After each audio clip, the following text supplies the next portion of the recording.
Good afternoon, everyone, and welcome to the last of this academic year's NAESP Monthly Webinar Wednesday series. I'm Katie Early, the Manager of Professional Learning Projects here at NAESP, and I will be monitoring the questions and providing technical support for our webinar today. Just a reminder that the NAESP Pre-K through 8 Principals Conference is less than 6 weeks away. Have you registered?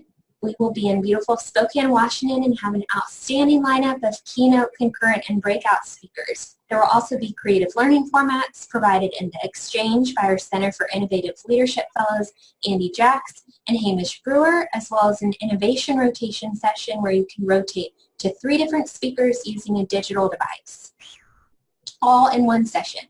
Registration is available on our website, www.naesp.org. Come and join other national leaders who understand your world and expand your leadership in knowledge and networking. Thank you for joining us for the webinar today. We think you will find this well worth your time as you grow in your professional learning. Today we have Dr. Rick Jetter presenting Escaping the School Leader's Dunk Tank, How to Prevail When Others Want to See You Drown. And just a small note from Dr. Jetter, he is presenting from his school today, so if you hear an announcement over the PA system, he will just pause to let that announcement conclude before he begins his session. And now I will hand it over to Dr. Jetter. Thank you so much. It's just an honor to be a part of this, and hopefully they don't call me to run out to a bus and break up a fight or anything crazy like that, as school leaders know how many demands there are within a typical day. So I'm just really honored to be here. Rebecca had an emergency at her school, so she was not able to join us today, and I'm speaking on behalf of both of us. And I am just absolutely honored. Rebecca and I, as you can see, started off our presentation with a caricature of drowning, right? Because the adversity that you might face in your career, it can range from maybe not a whole lot to possibly crippling, and we really have done a lot across the nation to try to help people bring this discourse into their school districts and schools so that they can at least have a discussion and build from there with their staff. So without further ado, I'm going to start rolling into this, and I hope you enjoy some of the content, and I'm going to leave a little time near the end to maybe grab some of your questions or comments that you might have in that side question and answer queue that I'll be seeing pop up if there's anything that you would love to type in as we progress. So again, my honor to be here, and I just value leaders so much, as I used to be a school leader as well. Well, and teacher leaders also, so thank you very much again. So our work is actually aligned with various organizations, and you can obviously some of the organizations that you might be familiar with, but we are also aligned with the Workplace Bullying Institute because adult adversity certainly is a form of bullying in some circumstances.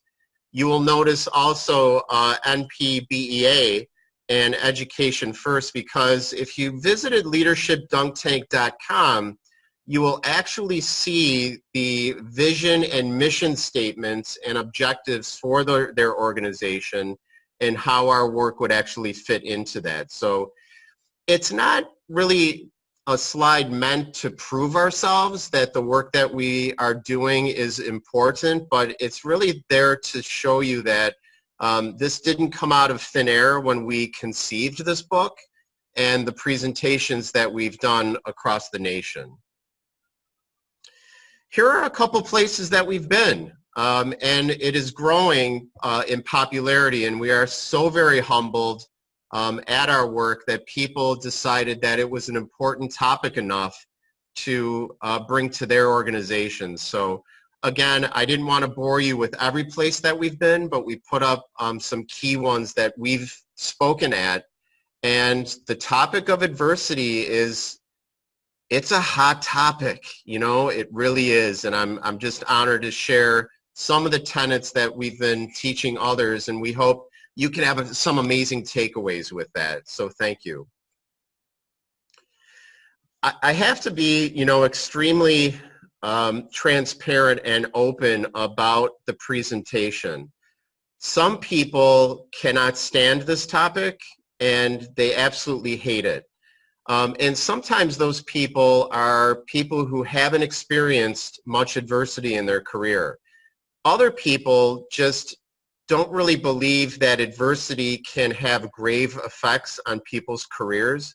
So I just really admire the fact that NAESP wanted us to speak about this, because if we ignore the courageous conversations, we're just doing a disservice to kids. And we all know that NAESP is devoted to children and healthy leaders who feel good about the amazing things that they do every day.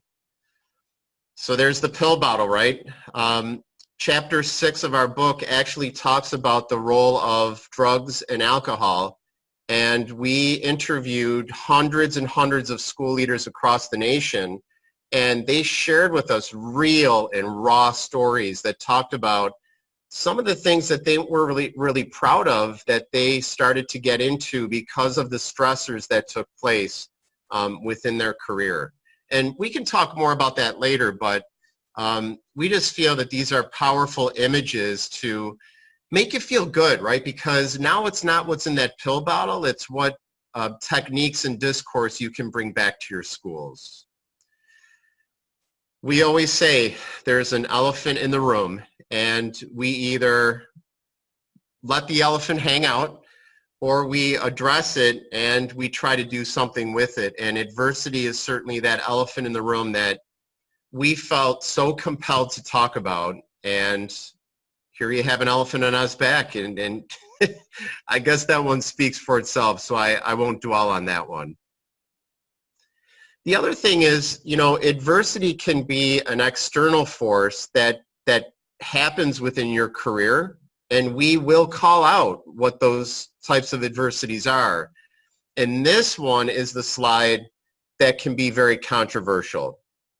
And I want to explain this one a little bit clearer so you don't think that I'm blaming anyone who's part of this webinar or anyone that we present to. But we often ask this question to our audience, and it's a very low-stress question. It's, have we ever done anything within our careers that we inadvertently may have said or engaged in that set up an adverse situation?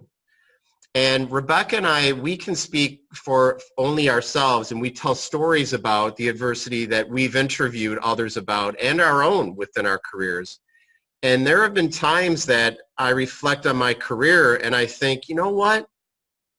If I just thought before I put my foot in my mouth, or if I just maybe rephrase something differently, or if I had a discussion about accountability with a staff member that I needed to have, one of those tough conversations, how could I have approached that a little bit differently? So this slide is meant to be blameless with all of our school leaders and the amazing people who are part of your organization. But it's a great reflective prompt to we've used these at faculty meetings and full day trainings, and it just shows that, you know what, if we can be vulnerable with the stories that we share with others and the things that we reflect on, it's only going to make our organization stronger and our leadership and our schools stronger. So again, we don't want you to be put off by that, but it's just a great reflective slide, and we really respect you.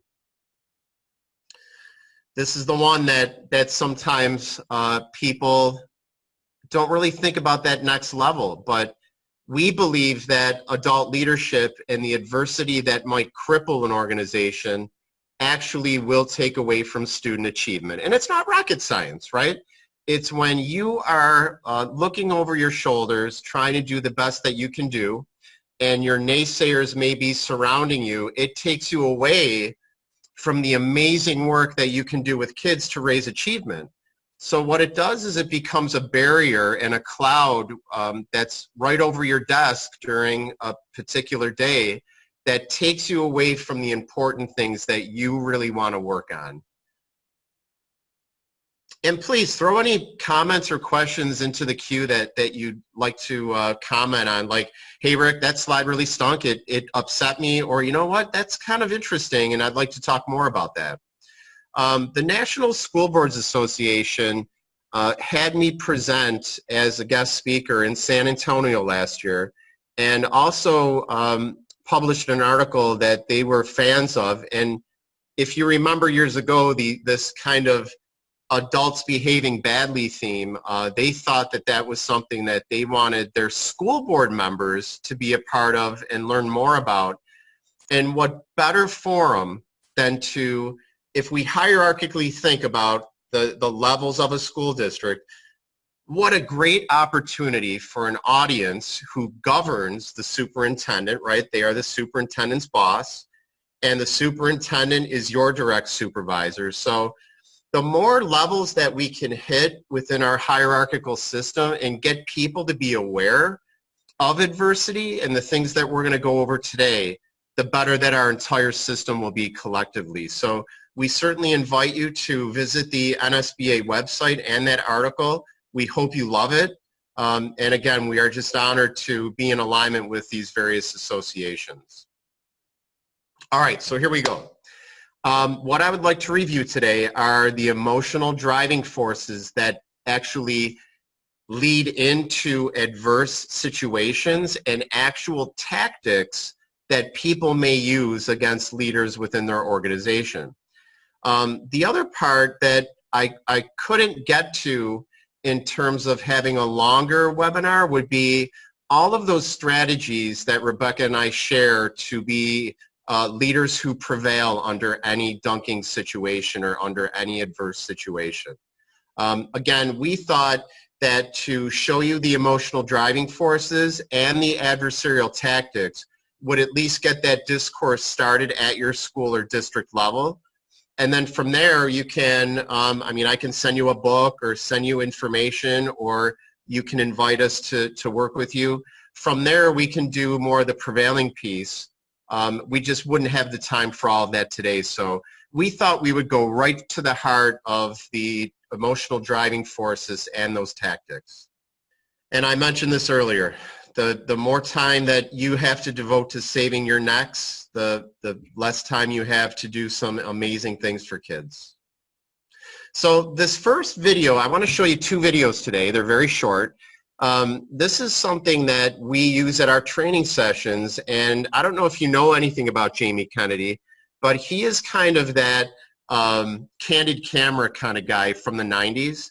And this video actually went viral because it's been used in training sessions for leadership. And it is a great video to share with your staff to open up the discussion about adversity. So I'm going to click on this right now. It's going to send us to YouTube.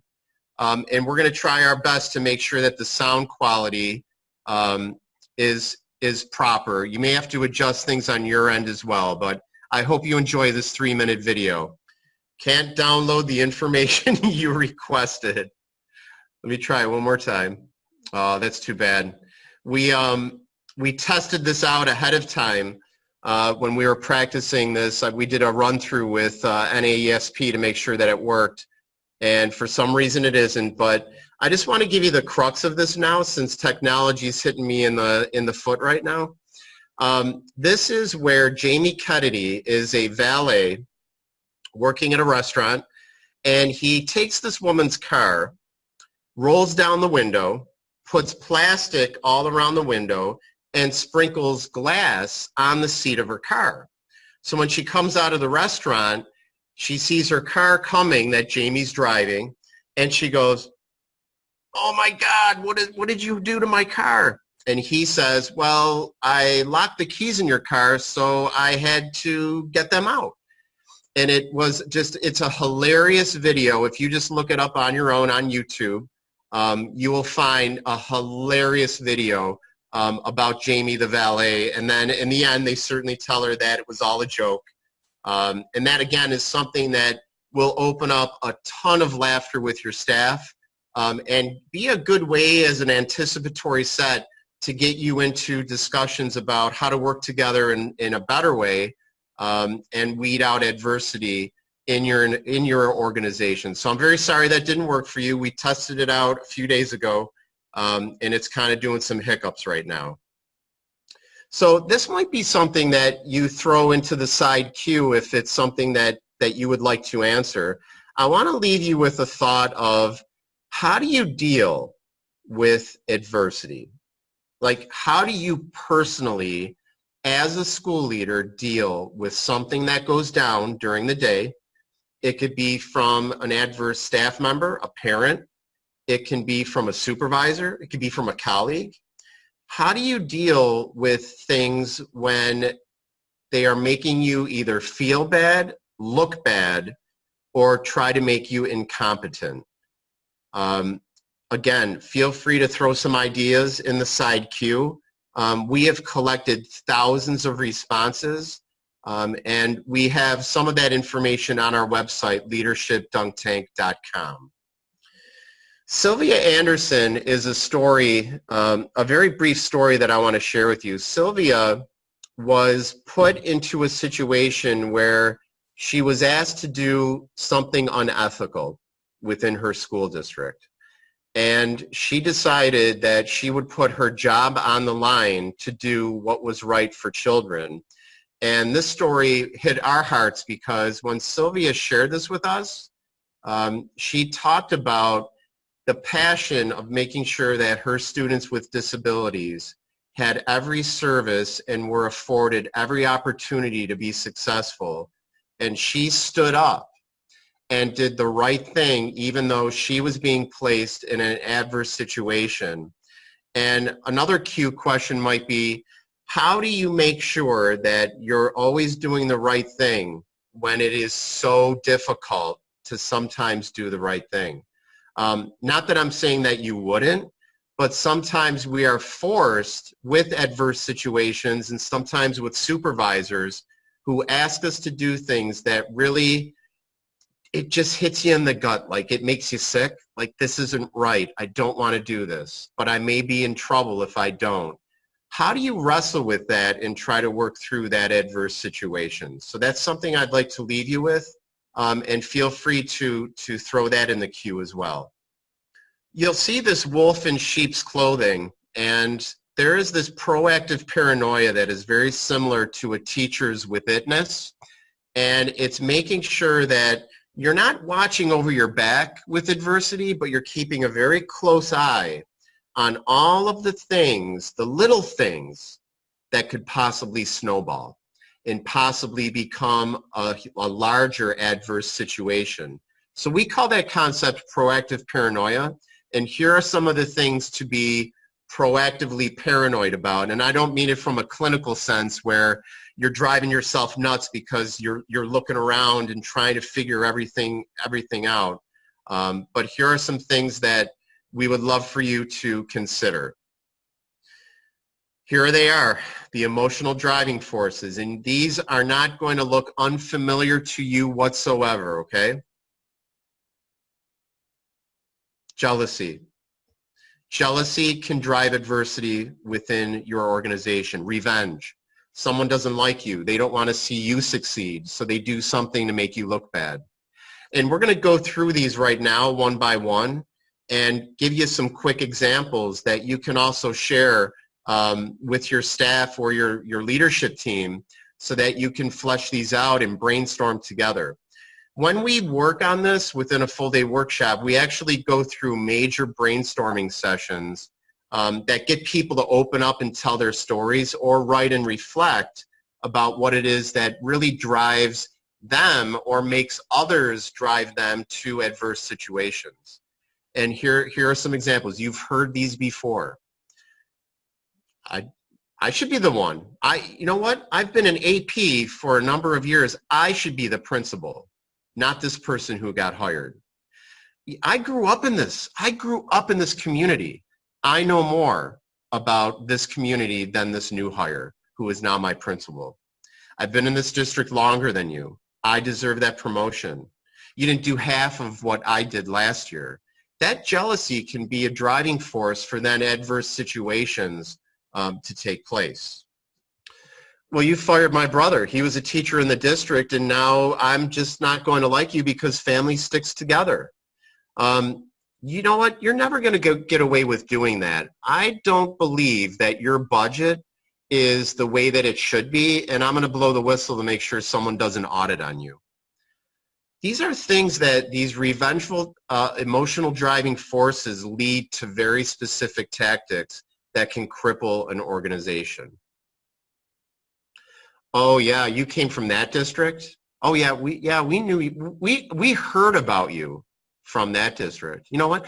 Oh, and we heard about how you didn't do too well from that district. Oh, or you know what? Yeah, it's because you know that board member, or you're friends with the superintendent. That's why you got your job, right? So these connectivity and association, these relationships, we often get blamed for unfairly, or it's twisted, and we are then set up for an adverse situation. Oh, what? You only have your master's? Wait, you were only an interim principal? No, that's not enough. So again, these are examples of people being skeptics.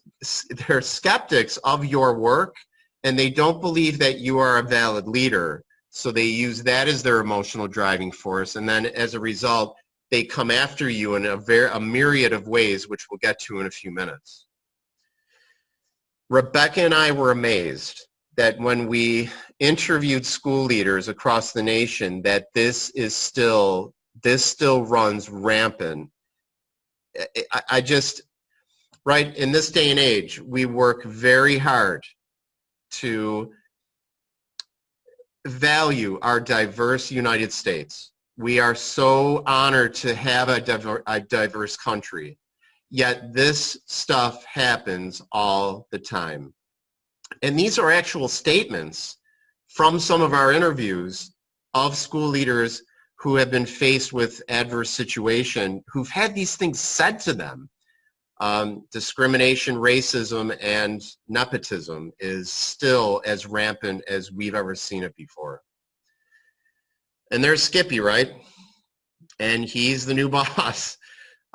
So, I mean, again, a couple of funny things that can open up a dialogue in a very non-threatening way, and you are more than welcome to use these at your leisure. 90%, I'm going to say this again, 90% of the people we survey say that when we hold others accountable, when school leaders have to hold others accountable, you have a very difficult job. You are amazing at holding people accountable. But you know what? And you know this is nothing new. The moment you hold someone accountable, they can either accept it or they won't accept it, and it leads to adverse situations unfairly because you're doing your jobs. You are trying to make your schools better places for kids.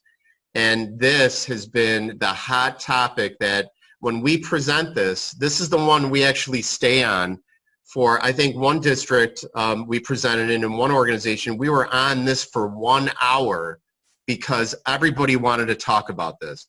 Well, how do we hold others accountable without having it come back to us that we are being unfair to other people? So again, that's another question that you may want to throw in the queue. How do you do this? How do you hold others accountable without it turning into an adverse situation? Oh, these are the people who walk around. You are people who may have seen this. School leaders see this everywhere. They believe they're allowed to do anything they want, and that is actually an emotional driving force that leads to incredible, incredible adversity. And then this one can just be part of a person's demeanor and makeup, and their personality drives that they are in charge, not you. You're going to do what they say because they believe they know what's right. And that ego and power can tear relationships in half very quickly. We've had people that we've interviewed across the nation who say that this is the one that can be the most destructive, and this is the one that has led to many contracts not being renewed. In New York State, where I come from, they have tenure laws, which means that after 3 years, administrators, teachers have to go through an amazing due process schedule of a burden of proof that they should be removed from the classroom or from their position. They're afforded those due process rights that other states don't necessarily get. So this is something that can tear people apart very quickly, and we've recognized that in the interviews that we've had with many school leaders. We've found that these emotional driving forces often lead back to fear. Fear of a supervisor feeling like that you might be doing better than them, and fear of losing their job. Fear that they're not going to be seen as professional as they should be, and they then start to feel a certain way or do something that creates adversity. We've found that fear has been an amazing, it like ties up so many of these emotional driving forces, and the fact that we put this out there gets people talking at least, right? So a question for you might be, what have you heard about people being fearful about that leads them to a state of protecting themselves in an adverse environment so that they don't look like the ones who are being terrible leaders, right? Fear can really cripple an organization. And we just love this quote. Abe Lincoln, you know, this is just something that you could share as a meme. You could even put this up on a big screen and talk about it with your staff. It's a good way, again, to kind of, you know, dip your foot in that bath water that's super hot without jumping in right away full barrel. And I won't say much about this. We often don't see the true people behind these adverse situations. I'm going to try this video. If it doesn't work, I'll explain the episode very quickly for you, but let's give it a shot. Sorry for Dr. Jetter, I have it up, so if you give me one moment, I can share my screen and I'll play it from my end, okay? Oh, terrific. Thank you so much. Not sure why it's not working now. No problem. In just one moment. I think it might just be one of those things where people are a little intimidated. Intimidated? They hate me. No, they don't. Yes, they do. They sure do. I can see. I wasn't always like this, you know. I wasn't always around this type. There was a time when I was fun. I was funny. I was. But you can't be funny and be the principal of a prep school. No, you cannot. Because when it comes to their kids, these parents, they have no sense of humor. No, and if anything goes wrong, it's my head. All right, it's my head in the smasher. These parents will come down on me like a nuclear bomb. I can't make a mistake. I gotta be perfect. And that pressure has turned me into one thing that I never wanted to be. No, you're not. Yes, I am. I am a big one. Thank you so much for sharing that. I just want to make a comment about that video and how we use it within our training, because it's a great video, again, for you to break ice with. It goes into that deep self-reflection. Have we ever sometimes felt like we aren't the person that we really are? And that's a tough thing to reflect on. That's a tough thing for people to really reflect on. But again, it does it in a non-threatening way. It's a funny video. Not funny in terms of we're laughing at that principal, but just a great scene from School of Rock. And she was self-reflecting on the person that she never wanted to become. And that's something, again, that can ease you into that hot bath water. So feel free to use that. We usually share about 15 to 20 videos, and maybe I can somehow get a few of those out to you to, you know, have an e-blast come to your inbox where you can see some of the things that we actually do use within our trainings.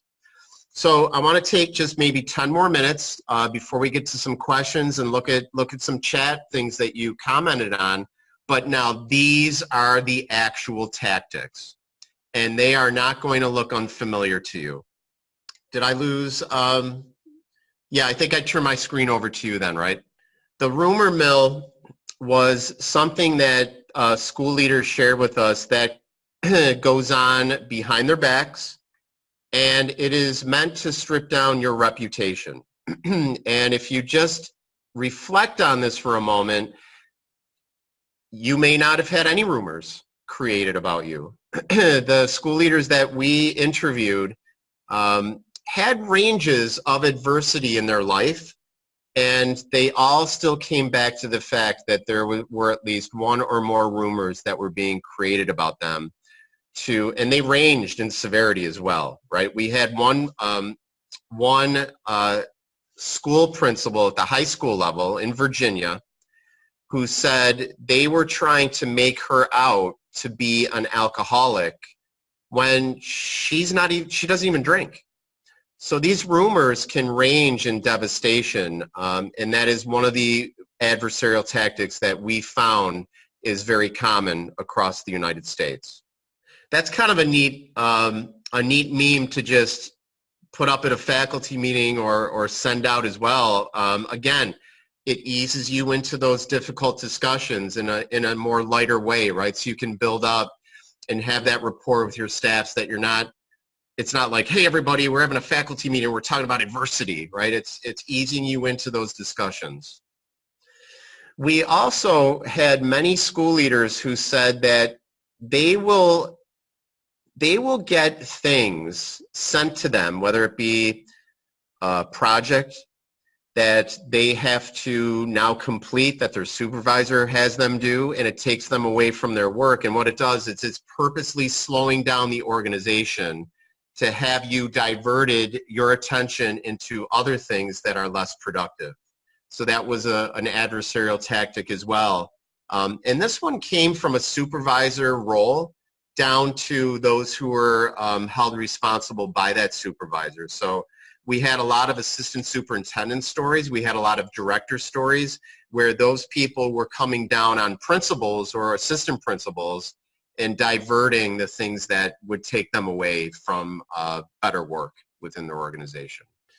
And again, it's just something fun that you could put up to open up the discussion. And that reflective change is really what Rebecca and I focus on, and that really is the crux of the message we want to send out. We don't want this to be a negative message. We want to do it in a lighter way so that people can really embrace it more than just putting these things up on a screen and talking about them like I am. But again, I was just invited to share a little content with you to maybe pique your interest. And that's something that you can certainly carry out on your own if you're interested, and we'll have our contact information at the end also for you. Information will be bent. Well, didn't you say at your faculty meeting that no, I never said that. Well, but the other day when we were having a meeting, didn't you say that? No, I never said that. So the power of information can be easily bent, and EMI, when you are finished with your task, we are to remuster in the assembly hall. When you are finished, please remuster in the assembly hall. Thank you so much. Again, the power of information, if it's skewed, it shoots us in the foot, and that is an actual intentional adverse tool that people use, and it's been shared with us. Purposely, things will be sent out to the community to make you look bad. This has been a very troubling story that Rebecca and I had to interview because it can really bring the community into issues and put your livelihood and your amazing career and your good job on the line by bringing others into it and setting up an army that may or may not really want to come after you. But they will, and getting that community support, the adversaries who get that community support can make life incredibly miserable. So that's where that community paranoia would take place. And we have a few more. This one is also linked to slowing down the organization. I want you to work on this project. Oh, well, can I consult with this person in my department? Or nope, I want you to work on it alone. The moment we are setting up silos across our districts is when we can miss important pieces of information, research, or project insights and perceptions that can make us do a better job. So silos are an adversarial tactic, and they can actually put you in a small room with a project that you are exclusively only allowed to work on purposely, to either set you up for failure or not have you get the big picture of what's happening. And it's so unfair. It's so unfair. And there's the moat. And they even have a little alligator there, blocking off people from the collaboration that is so vital in the world of education. We can often see adversity through the eyes of omitting information, purposely not giving information, not the wrong or the incorrect information, but purposely omitting things that you need to know to do a better job, or mislead you on purpose. So intentional omission, again, is another adversarial tactic. And our book gives a ton of examples about how this goes down. And also within our training, we show specific cases of intentional omission. Sometimes the lack of that information is just deadly. And that's something that we've had staff members use to reflect on with their leadership team. And this can bring people together, actually, this meme. So a few more left, folks. Working from the inside. So we have learned through our interviews, and again, this isn't just the only reason this may happen, but we've learned about people who want to be promoted within their school system or their district. And we find that there is this working from the inside to make themselves look better than their supervisor so that they can secure that next step on this hierarchy within our system. Sometimes we've had people share with us that they believe the hierarchy of a school system is very mythical, because people might be very happy as an assistant principal within their district and stay there for a number of years, that they don't want to become a principal. Principals may want to stay within their positions and not move to central office. So again, we find these not necessarily backstabbings, but proving that they are more competent than their supervisor so that they can move up into a promotion. Oh, you have to come in late that day? Don't worry about it. That's fine. Well, you know what? I have to talk to you because you were late the other day, right? It's treating people differently. It's extending and bending professional courtesy. And it's the, right? And you know this, your staff knows when someone is not doing something that they should, and when it goes unaddressed, they talk about that too. Again, it's when we favor others that is used as an intentional adversarial condition to set up animosity among staff. And we found people that we interviewed sharing that with us and saying it can really be a huge problem if things aren't addressed. And it goes back to that accountability issue that we talked about earlier, right? How do you hold people accountable without the adversity devil tapping you on the shoulder and making your life miserable? And we learned that nepotism was not only an emotional driving force, it was actually purposely used as a tactic to go after other people. So they will hire friends, they will hire family members, and often that might not look as in your face as you realize. It might not be a direct relationship. It might be a second cousin. It might be the friend of a family member, of a brother or sister. So sometimes that last name is not the same, and it makes it even more difficult to figure out if there truly is nepotism going on within an organization. So it's not only a driving force for adversity, but it is an actual tactic. And people shared with us, school leaders shared with us that they believe that fit into both categories. Oh yeah, Dad put a stop to it. Dad put a stop to it. You'd be surprised the amount of people who talk about nepotism within their communities, within their school systems. We actually had a very high rural school district rate of nepotism. And we're still analyzing that in our future research about why that is. It could be because of the lack of candidates for positions, but we're not quite sure about that, and we're continuing our research with that. Blaming someone else. No, that project didn't get completed because it was that person's fault. No, I gave that task to somebody else. It was their fault that it's not finished. So deflection is pushing that stuff away from the responsibilities of the adversary and shifting it to someone else. And that has been very destructive as well through the interviews that we've conducted. We can go past this one. This was just a summary slide for you to give you those top 10. And my question to you, and this is one of the final questions before we get to see some of the great things that you wrote in, how do I navigate adult misbehavior? How do I navigate adult misbehavior? It doesn't say solve the world of adult misbehavior, even though I'd love to eradicate all adversaries, or not adversaries, but adversarial conditions. But we live in a world where adversity will exist. How do you navigate that? What tools do you use to try to not have it become an explosion, right? Or a community uprising, or something in your school that just blows up into astronomical proportion? Just for the final moment, I want to mention that the second half of our book goes into how you can actually prevail in your leadership career from adversity. And it goes into actually just hundreds of pages about all of the things that you can do and share with your school who will help them to forgive one another, help them to feel gratefulness in their career and their gratitudes that they have. I'm going to share with you in a few more slides a resource that you can download for free. And it can be an actual study guide that we put together for free for everyone that has been a lifesaver for a lot of people.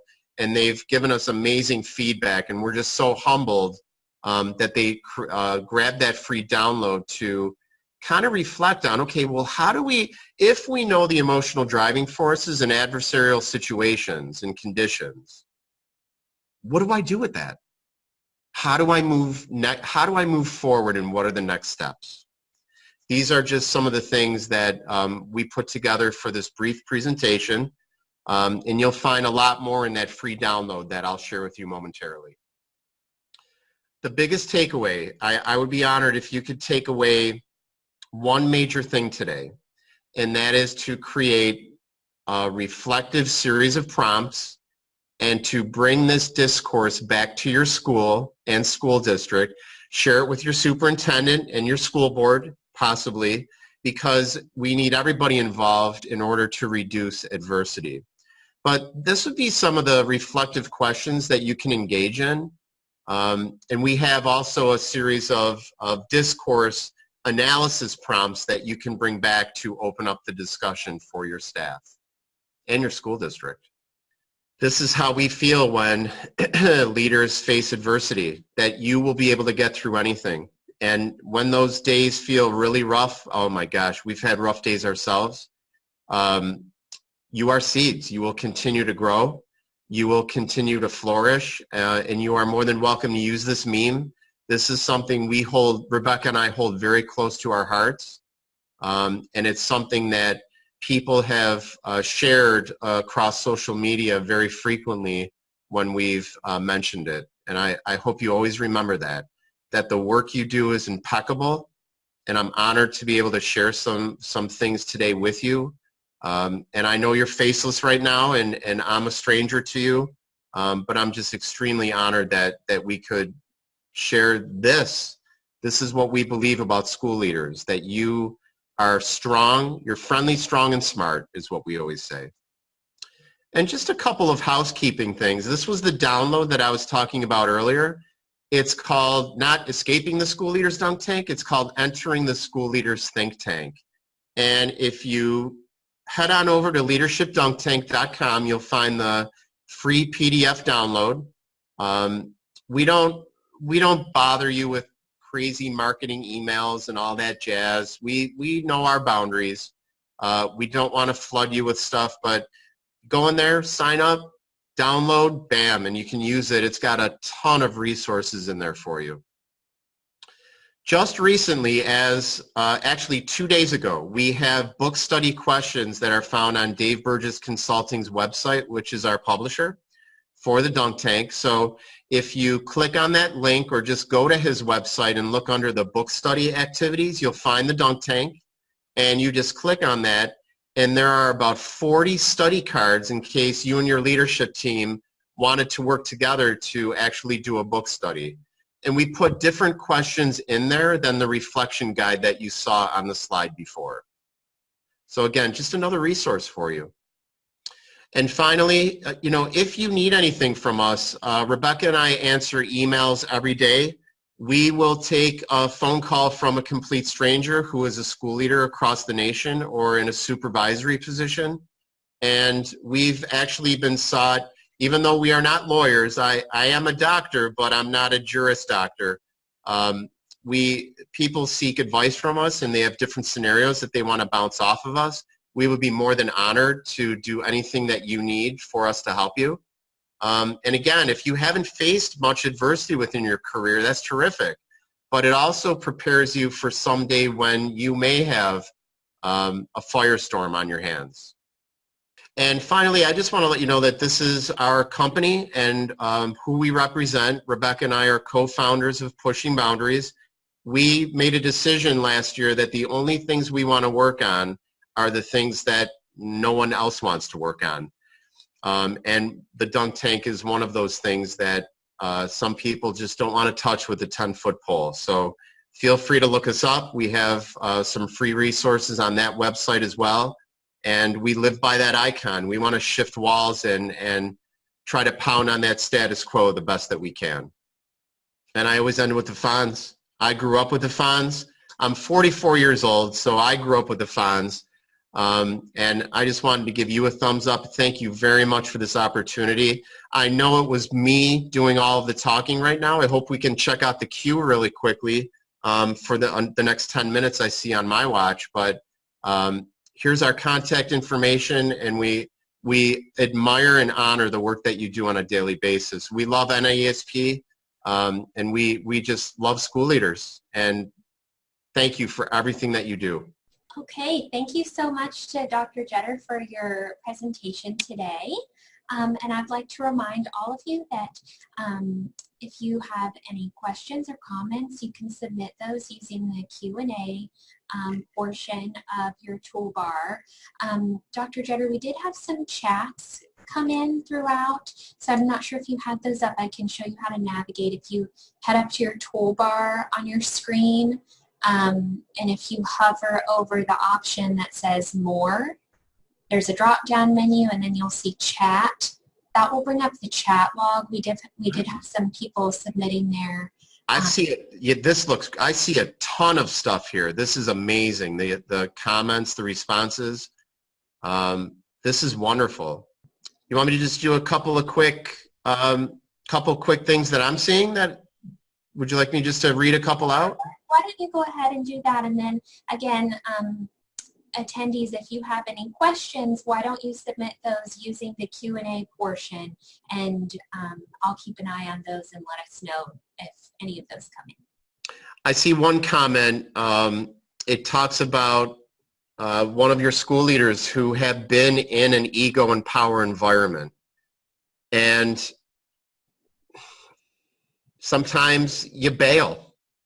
Sometimes it's okay to leave an organization when what you believe does not match what your supervisors believe. And, the treatment of you is so vital. And if you're not being treated well, Rebecca and I actually do come out within our book, and we talk about the idea of retreating and what that looks like, and creating backup plans based on your talents. So that jumped out at me just right off the bat. Okay, We did have one question come in. It says, what are your thoughts on the 5 essential survey associated with the school report card? I've been at a school for 3 years and recently received a negative survey from staff, specifically in the area of principal-teacher trust. The survey results did not resonate with me, but I feel I need to address it. How do you recommend I move forward? I can only speak about what I would do. And Rebecca and I usually do that with the advice that we give, is we only talk about how we would go about that, because it may not be the answer for you. I would take this very seriously. I would be very vulnerable with my staff. I would talk about some things that didn't come in so favorable. And I would ask the staff to give me feedback on how to make that better. Now, you know what can happen with that, right? It could backfire. It could be an additional setup. But if you are always being vulnerable and wanting to work through things to be better, I never shy away from that opportunity. And it's scary. It is very scary. And you know what?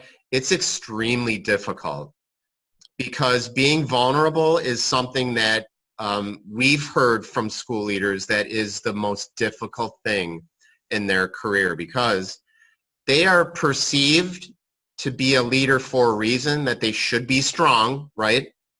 That they should be in charge, that they should know what they're doing. And all of those things are good, but the reality is that we are not Mr. or Mrs. Know-it-alls.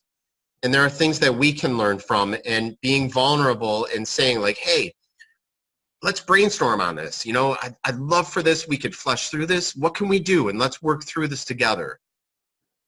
It's hard, and it may not be your style, and it may not match your personality, but that is what I would do personally. I would take it head on and be extremely sincere about the end product that I want us all to reach together. Okay, looks like we have one more question that came in. It says, I've navigated several issues where my teachers have gone directly to the union without talking to me first. Easy things that could have been worked out. Fortunately, I think they're starting to trust me at the end of my 2nd year here. What do principals do, however, with issues that arise between staff members?